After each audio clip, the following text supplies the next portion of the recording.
mentioned we might look at quite a on the syllabus. The Archbishop has frequently raised those two. The two go together. They were published together in 1864.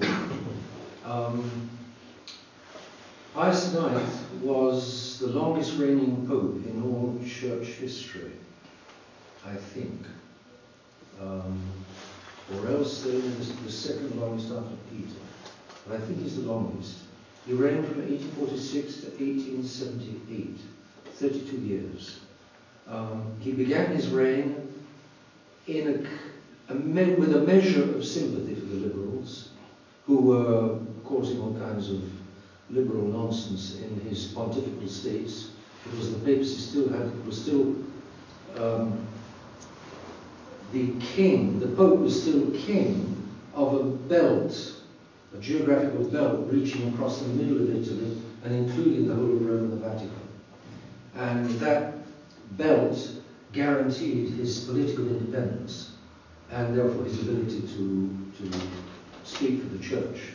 He didn't have to be afraid of the local police breaking into the Vatican and shutting him up, so to speak. So the pontifical states is a point that he very much defended, but he tried to sort of be nice to the liberals, but all that they did was to exploit him as though he was being weak, and they pushed and pushed and pushed. And finally in 1848 there was a Freemasonic revolution. There was another Masonic revolution all over Europe, but in Rome, including in Rome. And in Rome, it reached the point that he had to flee the Vatican, and he had to disguise himself as an ordinary priest and get into a carriage provided by a French count or something like that, at the back door of the Vatican, and he fled down to Gaeta in the Kingdom of Naples, which is straight south. And he had to stay down south, away from Rome, until things calmed down. He stayed down for a year and a half until he could come back to Rome. But by the time he came back to Rome, he understood liberals. He understood who they were. They pretend to be nice, they say they're nice, they say they will do this and they are bar stewards. He had understood it. And from then on, he was solidly conservative, in a good sense. And that was 1851 when he got back to Rome. And from then on, he defended the church against this modern world, of which he'd had such a taste. In 1848, he had seen, I think they say, his own prime minister, who was administering the Vatican States, Count Rossi, was killed by the crowd under his eyes. I think somebody shot Count Rossi, one of these anarchists, these crazy characters. And then, then when the blood flows, then you realize the liberals have their hands covered with blood. They pretend not to, but they do. Look at all the girls who visit the boardrooms on Saturday morning. They look sweet things, they're pretty and so on, but they're killing the children in their womb. That's the rulers. So he then directed the church in a very conservative and anti-liberal direction, and the church flourished accordingly. There was a great missionary epoch, and so on. But the liberal errors were all around, and it was a layman, De Nozo Cortes, who first had the idea of publishing a list of the errors. And the idea got into the Vatican, and the idea was kicked around by the cardinals and the prelates and the high-ups, and they sort of decided it was a good idea. So the list was, it sort of expanded and was contracted. It was eventually 80. There weren't originally 80 errors. It was, I think, they expanded as time went on. And finally, they fixed on these 80 errors in the Vatican offices, the theologians and so on, and they published it in the world. And there was a tremendous stink. To this day, it divides liberal Catholics from Catholics. To this day, if you read many a modern English Catholic book, and if it's got anything to do with the syllabus, you look up the syllabus in the index, and you'll see some slighting reference, some patronizing reference. The syllabus, well, of course, that was old Pius VI, Pius IX, and so on. some. Well, of course, he was a conservative, and you wouldn't expect anything better from him. There were some slighting reference or other, and then you can be sure you've not got a truly Catholic book in your hands. On the other hand, if the book is entirely in favour of the syllabus, then you know you've got a Catholic book in your hands. Boy, these liberals, they are all over the place. Even Catholic liberals are all over the place. And they don't let up. And they are so self-righteous. Oh, it's terrible. They think they know it all, they think they're perfect, they think this, that, and the other, it's frightening. The syllabus was published as an annex to an encyclical called Quanta Cura. And what we'll have a look at is Quanta Cura. We'll begin looking at Quanta Cura tonight, and then we'll look at it tomorrow. I think tomorrow we'll also look at the syllabus, unless somebody has some other bright idea. We'll go over the syllabus so that you can see, you'll have at least a nodding acquaintance with this document, which Archbishop Lefebvre obviously knew and which he kept referring to as a pillar of the Church against the modern world. You'll have at least an idea of what they contain. You won't study them in depth. You may go over and read them. You may not study them in depth, but you will have an idea how the Church stood against the modern world. So let's have a look at Quanta Cura. There's only 15 paragraphs, or 15 sections. It's not a long one, but it's quite heavy. It's quite heavy and quite dense.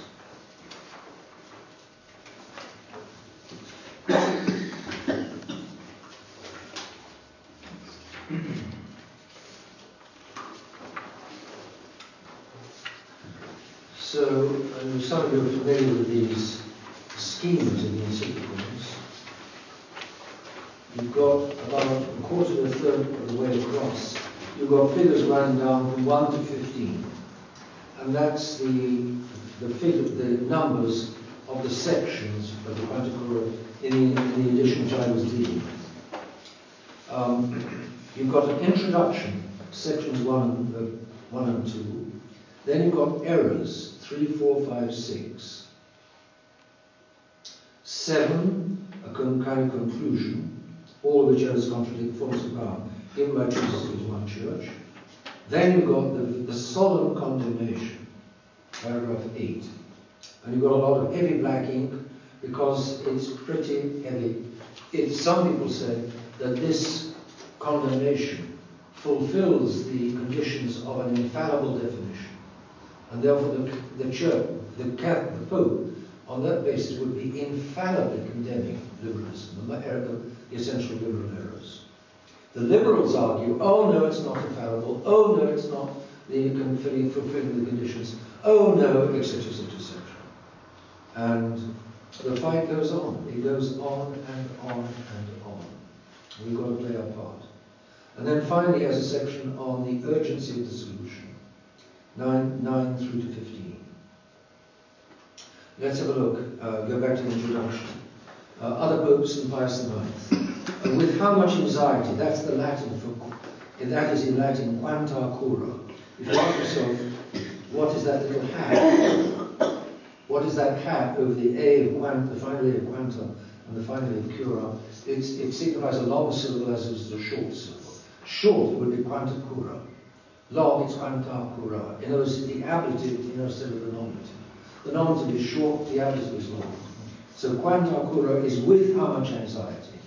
With how much anxiety previous popes have resisted and condemned wicked heresies, O bishops, you know well. So that's, and now we too have, from the beginning of our pontificate, which was now 16 years ago, 64, 54, 44, that's right, 46, 18 years ago. So we have from the beginning of our pontificate condemned today's monstrous errors. Monstrous, notice the word monstrous.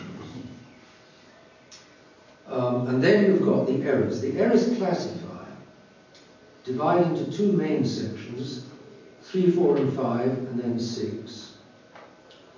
Against religion in general, 3, 4, 5, and then against the church in particular. This is the 19th century, the Freemasons. The Freemasons are waging a tremendous war against the church. Freemasonry was undermining, soaking through the upper classes, the aristocracy, especially the Latin countries, but also England. It started in England. Masonry is soaking throughout the 18th century, and it bursts out in the French Revolution. The French Revolution is a child of Freemasonry, like the American Revolution in 1776. But the Masons produce revolutions in order to undermine and undercut Christianity, Christendom, Catholicism. The English pretend that English Masonry is not as nasty as continental Masonry. The only difference is that the Catholic Church in England is very much weaker than it is in the various, especially the Latin countries on the continent, and so Masonry doesn't need to be so aggressive. But if the Catholic Church was strong in England, it would be aggressive. And many people think that there's some Mason or other behind the present infiltration and destruction of the SSPX. It's very likely that the Masons have a hand in it. Very likely.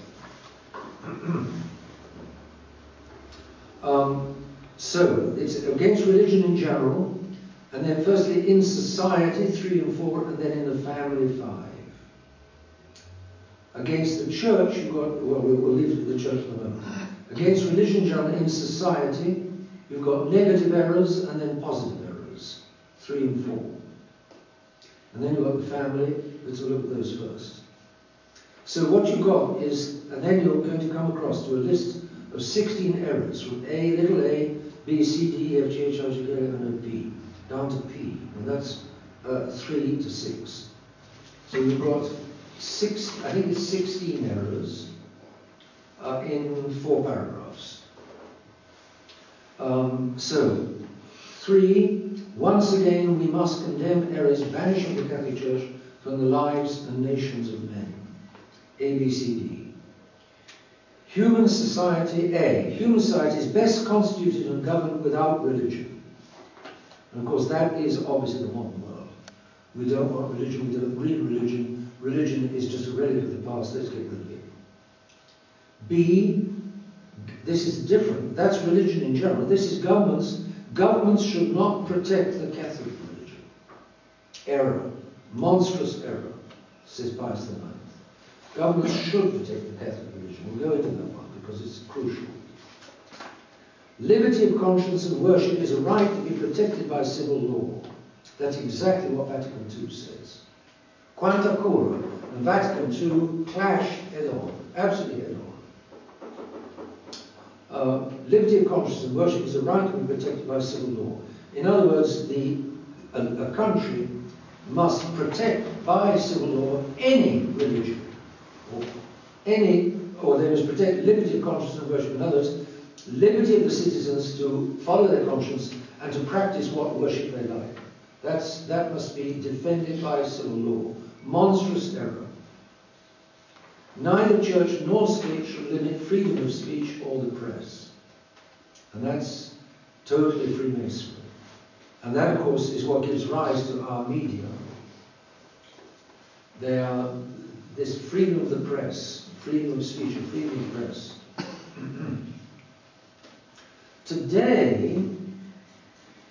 Today, well, in Libertas, in another encyclical, Leo XIII says, there are accidental benefits of freedom of press or freedom of speech, but essentially they are freedom for error, and that's error. Accidentally, in modern times, freedom of speech does protect, to a little extent, freedom of truth against the whole world of error, like on the internet. There is some freedom for truth still on the internet, whereas there's very little freedom for truth in the media today. So freedom can work for good, but in itself it doesn't work for good. In itself, it works equally for good and for bad. In fact, given original sin, it works more for bad than for good. That's it. Liberalism denies original sin. Thomas Jefferson said, just throw out the truth in the marketplace and there it will thrive. If men didn't have an original sin, that would be true. But if they have original sin, it's not true that the truth thrown out in the marketplace thrives. because of original sin, truth thrown out in the marketplace perishes. It gets trampled on.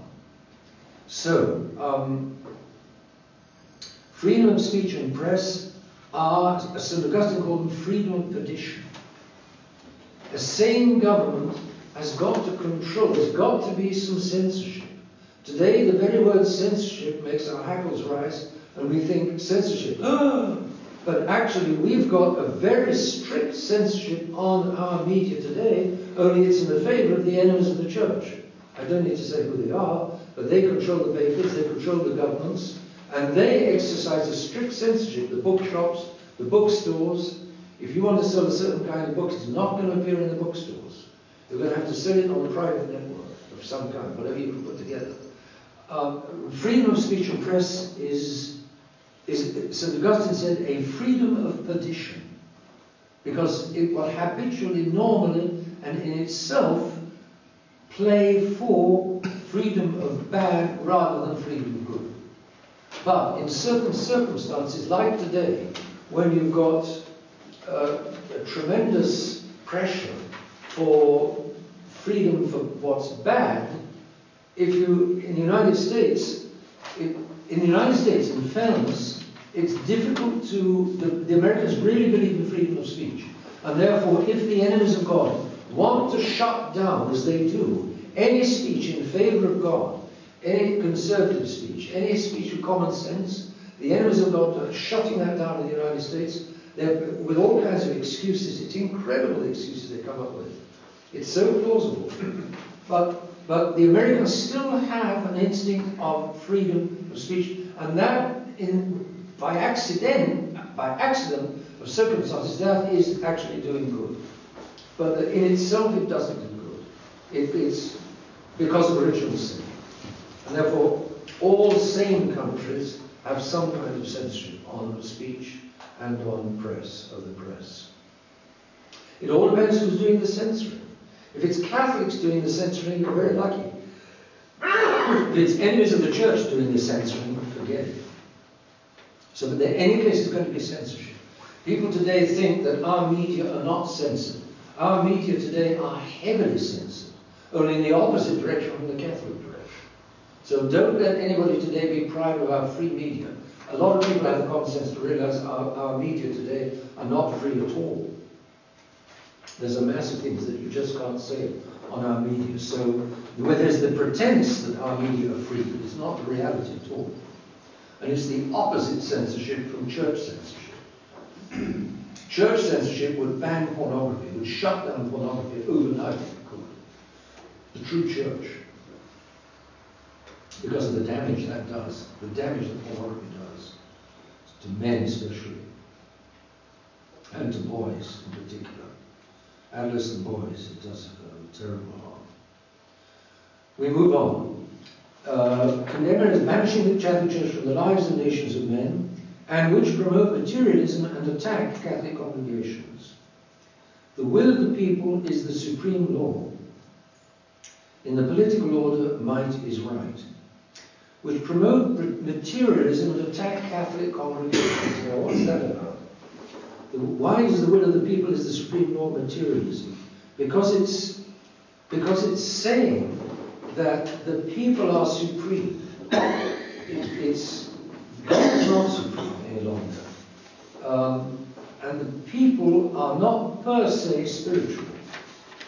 The people will concern themselves with bread and circuses, with amusements and food.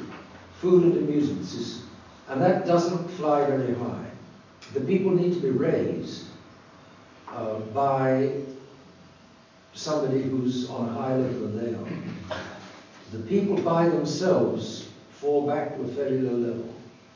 Of course, the Catholic Church is a great raiser of the people, making them obey the Ten Commandments, making them get to Mass, making them believe in heaven and hell, raising their sights and making them think about things quite other than just amusements and food. Which promotes television and sports, the amusements of today, obviously. Which promotes and attack Catholic congregations. In the political order, might is right. that's eliminating any higher law than the people, and it's eliminating in politics any sense of right. If you're strong enough to get away with it, if you can just crush the opposition and smash, that's fine. Your might is right is Stalin. It's the abolition of any sense of justice, of right and wrong. It's just who is the stronger and what can you get away with. So materialism promotes materialism because it does away with any authority or any ideal or any truth or any justice higher than man. So man falls back into himself and he falls back into materialism. And the Catholic congregations obviously are concerned with a right and wrong which are well above politics, and a law of God which is well above the people. That's the occupation of Catholic congregations. So they're going to catch it in the neck with those two propositions, that the will of the people is the supreme law, and in the political law the might is right. Also, these are errors, that's 6 errors, A to F, and now a 7th error, errors which are against religion in general in the family, which promote materialism, attack Catholic congregations, and destroy the family. Number 5, G, error G, the family, parents' rights, children's education depend on the state. Monstrous error. The family depends upon the state.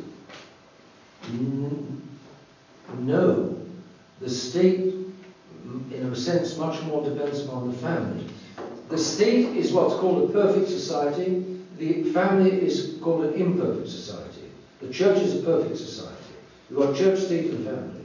Church and state are perfect, the family is imperfect. What does that mean? A perfect society is one which has in itself all it needs to fulfill its purpose, to fulfill what it's there for.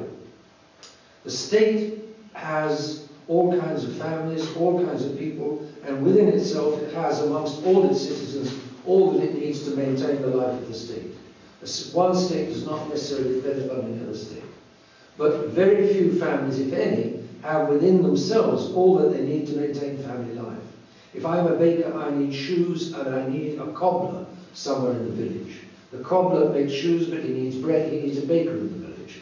Both of us need a tailor, and all of us need a farmer to make us food. So there's a variety of occupations and variety of families making up a village. The village is not got enough in itself to satisfy all it needs. It can't defend itself. And so what does have the scale of human society, which has within itself all it needs to fulfill its purpose, is the state. Therefore, the state is a perfect society. A township is most likely not. A town is certainly not. The state is a perfect society, the family isn't. The church is a perfect society because the church, equipped with the doctrine, with the sacraments, and with the hierarchy, has all that it needs to maintain its existence and to fulfill its function of getting souls to heaven. So, the family is an imperfect society. So, the family does depend upon the state, because the baker does need a cobbler, and the cobbler needs a farmer, and the farmer needs a tailor, and so on. So the family does depend on the state, but also, obviously, the state very much depends upon the family. The family is to the state like bricks are to a wall. You can't build a wall without bricks, you can't possibly build a state without a family. Therefore, the family and the health of the family is crucial to the health of society. You can't make a healthy state with unhealthy families. Today we've got very unhealthy families. The state is falling to pieces.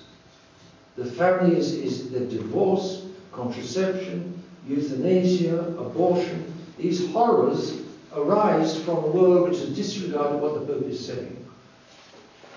And the state tries to regulate family problems. Once again, I've just had another example of the state not being able to regulate family problems. What was it? They were running into the school. Yes, child abuse. The state organizes compulsory courses for teachers like Father Summers. Father Summers was having to attend a course in London, led and taught by 2 ditzy women about child abuse. He said it was a horror. But the state is trying, poor thing. I mean, to put the best interpretation on it, the English state, the British state, the Houses of Parliament are trying to help the problem of child abuse. Where does the problem of child abuse come from? Lack of religion, lack of any law. The children are vulnerable. I can beat them up, I can exploit them, I can molest them, I can do what they like. They're my children, they're under my roof, I do what I like with my children. Nobody tells me what to do with my children. Whew. So you get these horrors in this godless world. Only religion can heal the family, put the family together again.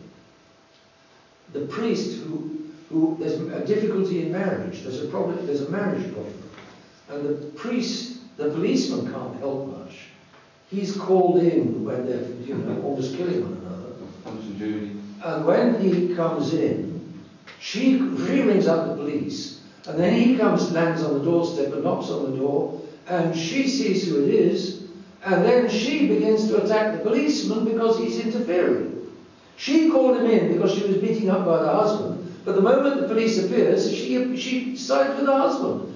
The police don't like getting into family problems. They do not like it. They don't like being called into family because you can't get in between husband and wife. It's too delicate. It's too intimate. It's much too personal. They're one flesh and one with this. But the priest has a chance because whereas the policeman is known as a man of force, who's going to use force to settle the problem, he's going to hit the man over the head with a truncheon, the husband over the head with a truncheon maybe, or maybe hit the wife over the head with a truncheon, because she's beating up her husband, whatever it is. But he's going to use violence. The priest is known will not use violence. The priest is not a man of violence. He's not interested in, he's got no interest in it. So he's going to try to advise and to help as best he can in the most selfless way possible. So, where the state can't get into these problems, the priest can, the church can. The church, firstly, teaches the 10 Commandments, to love God, firstly. And then if husband and wife are both centered on God, husband and wife will be in sync. Whereas without God, they're not necessarily in sync at all. They're fighting one another. But if they're parallel pursuing God, then they're parallel to one another. And that's the importance of the family rosary. The family rosary unites everybody on heaven. Religion can get into the heart of the family. It can get into the heart of the very soul of the man and of his wife and of the children. Religion can solve these problems, the state can't. So the state today is trying, it tries, but ridiculous courses on child abuse by two ditzy women. The two ditzy women said to Father Summers, or they said to the class, I don't know, they said, we were looking at all this material about which child are more liable to child abuse, which child are often selected for child abuse, and we read, it's often child of single parents. And both of us realised we're single parents.